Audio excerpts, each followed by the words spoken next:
So friends, they're tearing this building down right here. It was a government building.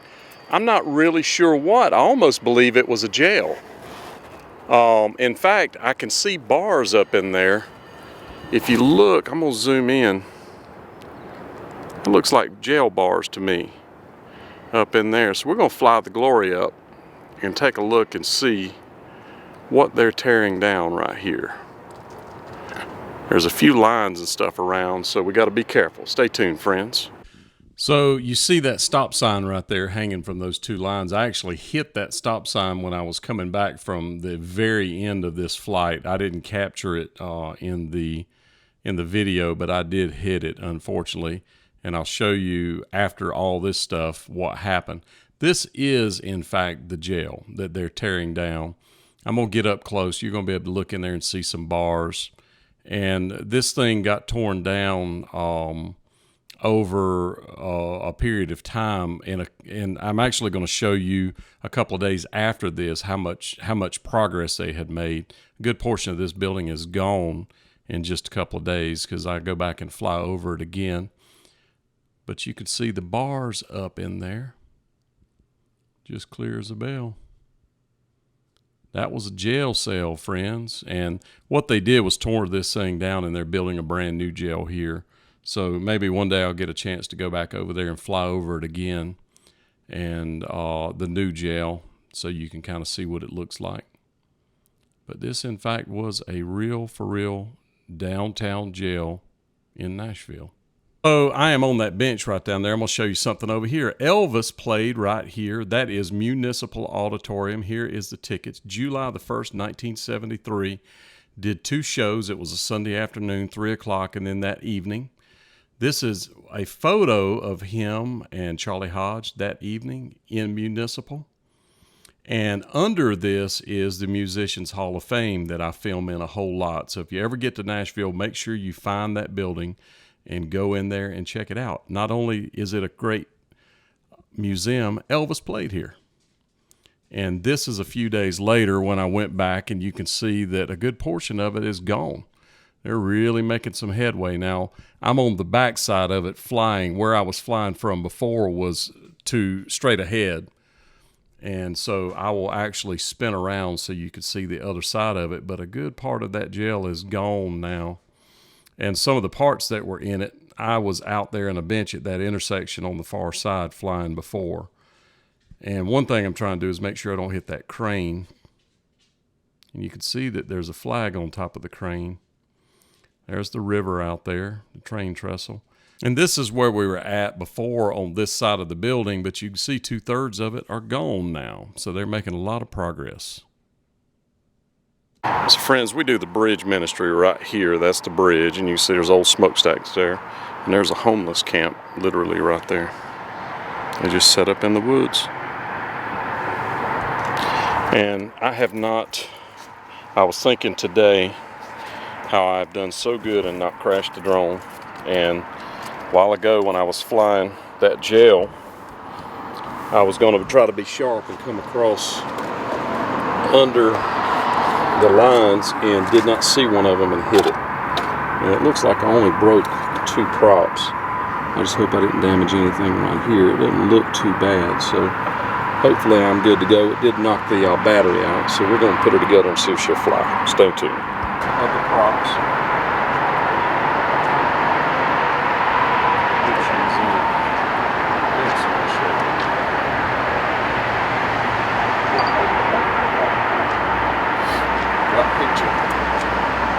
Ready to go?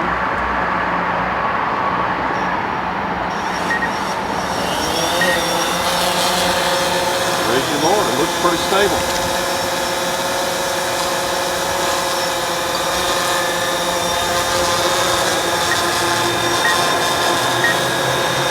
Looks real stable. What do you think?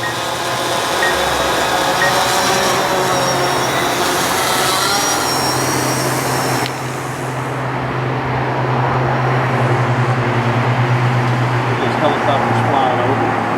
Yeah.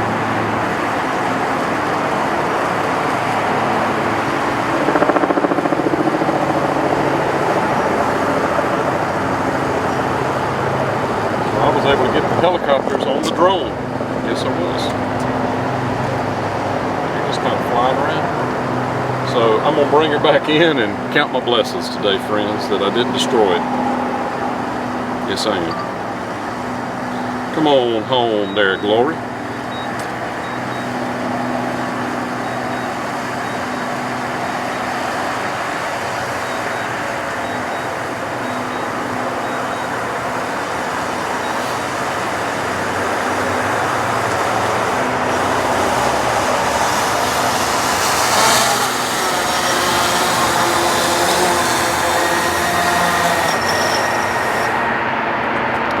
Friends, back home safe. Never know when you might run into Farmer John or Jane.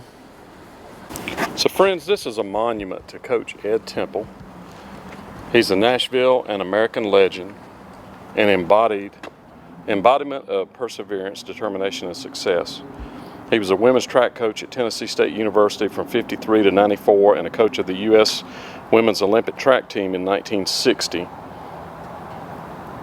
64 and 80. Coach Temple ranks among the most impressive leaders in history of both sports nationally and internationally.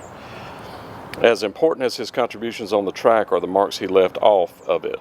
Coach Temple is just as proud that every single one of his 40 Olympians earned her diploma as he is of his 23 Olympic medalists.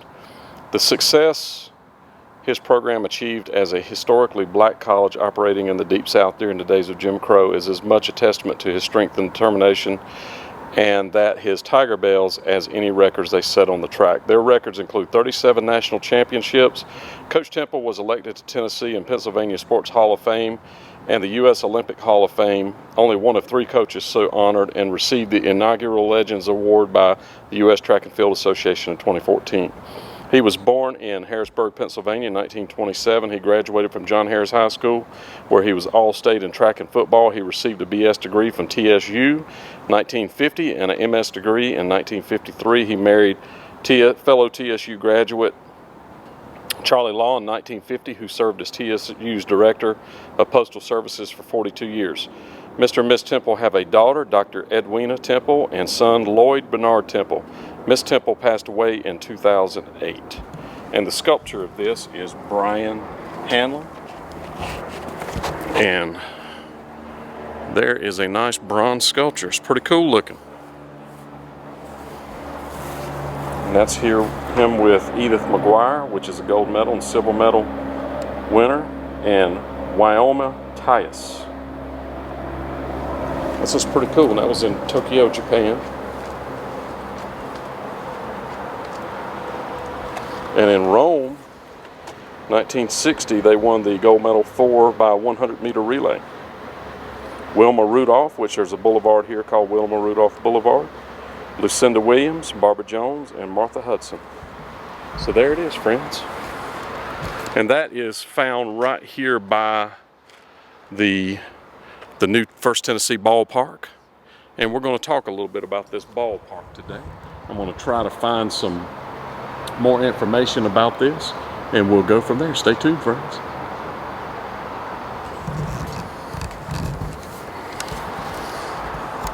It's got a timer right there.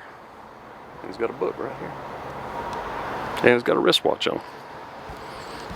And a coach's whistle. Some nice little touches. So friends, right here is the new home of the First Tennessee Baseball Park. It is the old home of the Sulphur Dell Baseball Park, which was here from the early 1900s, and it was demolished in I believe in the 60s. I'll be sure of that and I'll give you the dates. But I'm pretty sure it was demolished during the 60s, and it sat here. And the reason they called it Sulphur Dell was it had, in this area, it had a sulfur spring that you could actually smell. You know, sulfur has an odor to it, and you could actually smell it, and there was a spring here. But this place was virtually destroyed, everything bulldozed. I sent the Glory up earlier to get some perspective of the new ballpark as opposed to the old ballpark in a picture that was of a flood. and I'm going to do some more research and see if I can figure out the two of them together. Unfortunately, a park ranger showed up and told me that I wasn't supposed to be flying there and asked me for my license, which you don't have to have a license. You have to register the drone, but you don't have to have a license to fly the drone. And so I just was polite. We spoke a little bit. He kind of guided me a little bit about what was here, and he told me that the historical marker is actually missing now. I'm going to fly over this so you can see a perspective of, it even has a thing on the other side of this. I'm going to get it with the drone that says the site of Sulphur Dell baseball.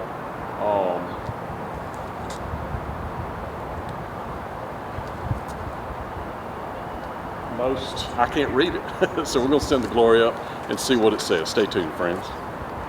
All right, so first, let's talk about Sulphur Dell. It was Nashville's first professional baseball was played here at the Athletic Park, formerly occupied that block, which is where we're talking about in 1885.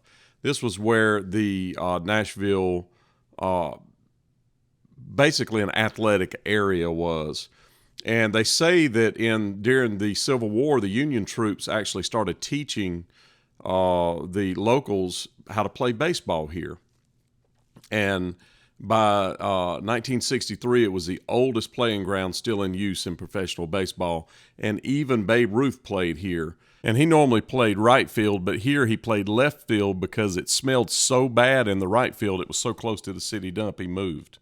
This is 1927 when they revamped it. This is the new look that they were going for, which it stayed like this until they tore it down. This is what the front looked like. You see this one says Speedways, which was a little bit later, and you can see it says it's for sale. That happened, it had already gone away from being a baseball field at that point. They were no longer playing there. And the first team to play here was the Americans. And this is old school. You can see the Atlantic Ice and Coal Company back there. That is really cool looking right there. You see even the people in the outfield out there. There was actually people watching the game in the outfield. So I decided to send the glory up because I found a photograph of this during the flood. They had a huge flood here, so if you can imagine on the road right there, it was underwater, and I'm going to show you the actual photograph. And I did my best to line it up. Now, of course, I couldn't get it perfect. I actually got interrupted by a park ranger while I was trying to line this photograph up. I flew up, and I was trying to do it, but you saw where the water was. Take a look at it again. You can see the water just surrounds it. It's in the street, and it looks like it's up at least 2 feet, maybe 3 feet. Ice Company on the right. Now, none of those buildings are there anymore, so I'm trying to line this thing up, and you'll see in just a moment what I was looking at. Now, he doesn't know that I was filming him, but you'll see him come into frame. He just comes and stands by me here for just a little bit. And so he's standing there staring at me, and I don't know if I'm in trouble or not. I know I'm not doing anything illegal, but I should have just flown from somewhere else instead of just pulling right there. But I was trying to line it up with the buildings and everything is the reason I ended up here. And so I start positioning the camera because I want you to be able to see him. And there he is, friends. And he actually turned out to be very helpful in the end. He helped me kind of line up where it was and make sure I was right, and I was close.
So this guy, I guess he's a park ranger, he stopped me because of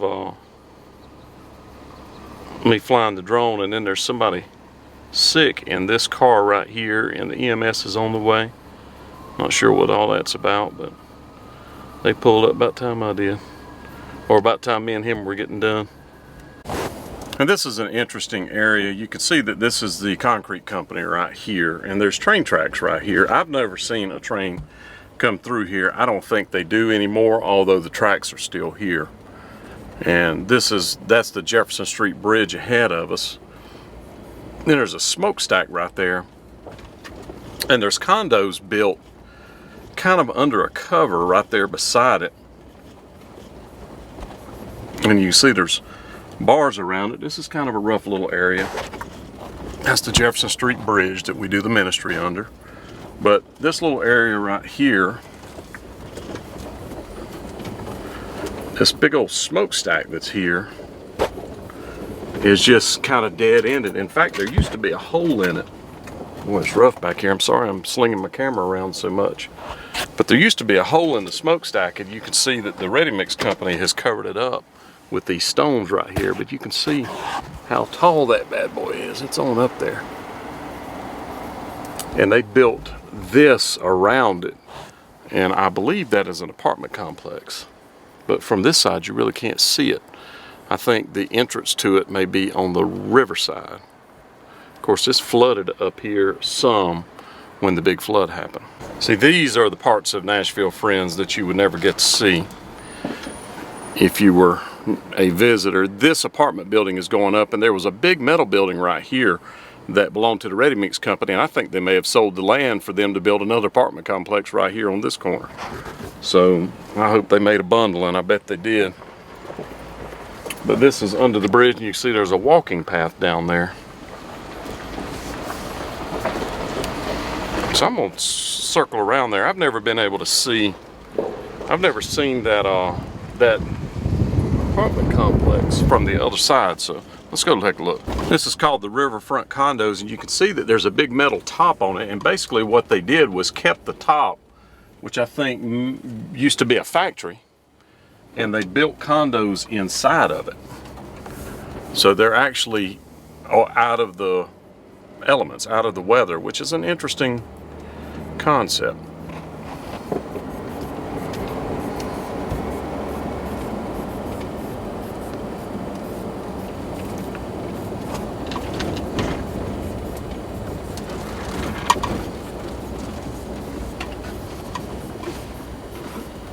I've never been down in this little area here before, but we're just going to take a little look-see.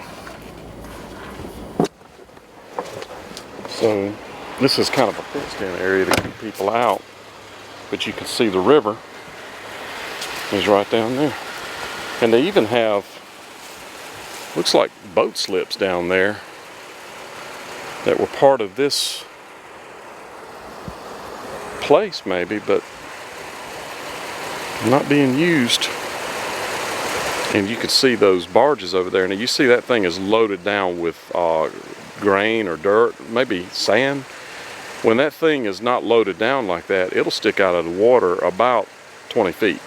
It'll be way up out of the water. When they load them down, they look like that. But you can see they built all these condos and built that with the old smokestack. And then over here, they built them under, or the entrance part, the cars are parked under. You can see the buildings, the condos are parked out. But I wonder what factory was here. I'll try to do some research and see if I can figure that out.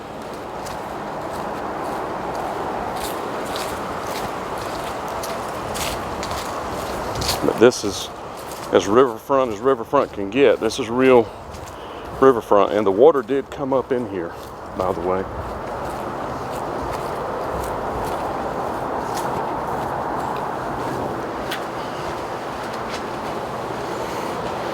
There's a swimming pool right here. That's interesting.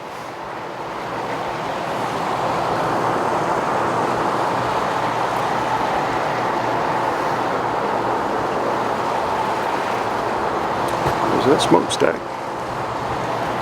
So Riverfront Condos, friends.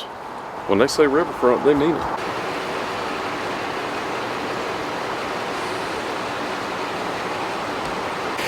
And there's the smokestack, and you can see that somebody's gotten up there and tagged that smokestack.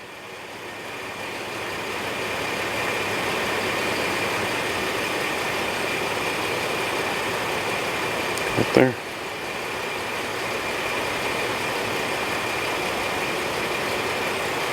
But they kind of built this angle of it around the smokestack. Interesting. So friends, this is going to be a restaurant. Not sure what restaurant. I'm going to see if I can figure it out. But this is where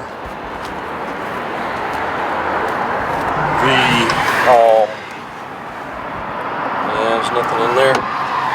This is where the Geist, I believe the guy's name was John Geist, if I remember right, was a lawnmower repair shop, and I videoed it a ways back. When I'm talking about a ways back, I'm talking about probably a year ago.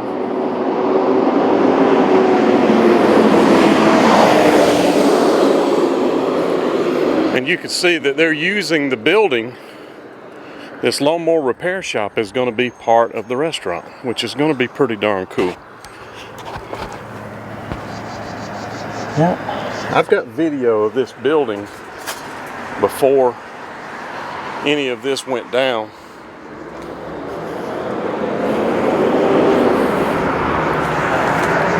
So there is so it says Power Lawnmowers, dealer for Briggs & Stratton Power Products.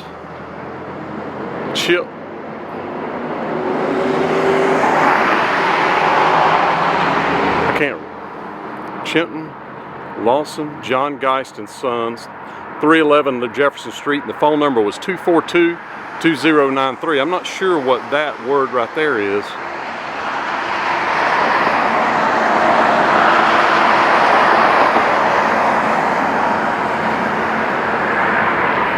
But you can see those old things on the side right there where they hung the power lines. And I videoed back here where there was like a bed spring caught in a tree. And I guess they tore all that stuff out. So I'm glad I got a video record of that. I won't be able to find it anytime soon. But if I do find it, I'll make a reference to it. And reference it back to this video. But looks like it's going to be a pretty nice place here. Got a tree and they're building a courtyard out here, but this was a lawnmower repair shop. Very cool. And look, they saved the old bricks.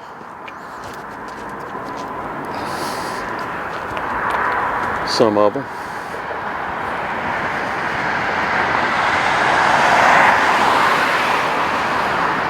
And then look at this old building still sitting back here on the back side. I'm not sure what this is, but it is old school.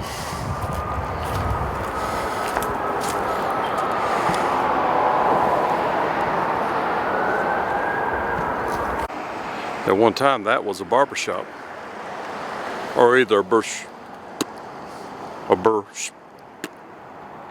one or the other. They're going out on the highway, friends. There's a wreck or something down there. We're going to try to go down and see what's going on.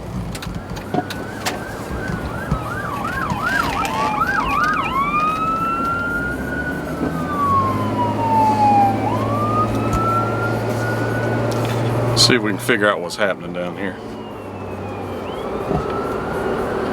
It's a good idea, bus. Pull out in front. Ambulance right there. Can't get through, but there's something happening right up here. I was right by where I was videoing the buffalo.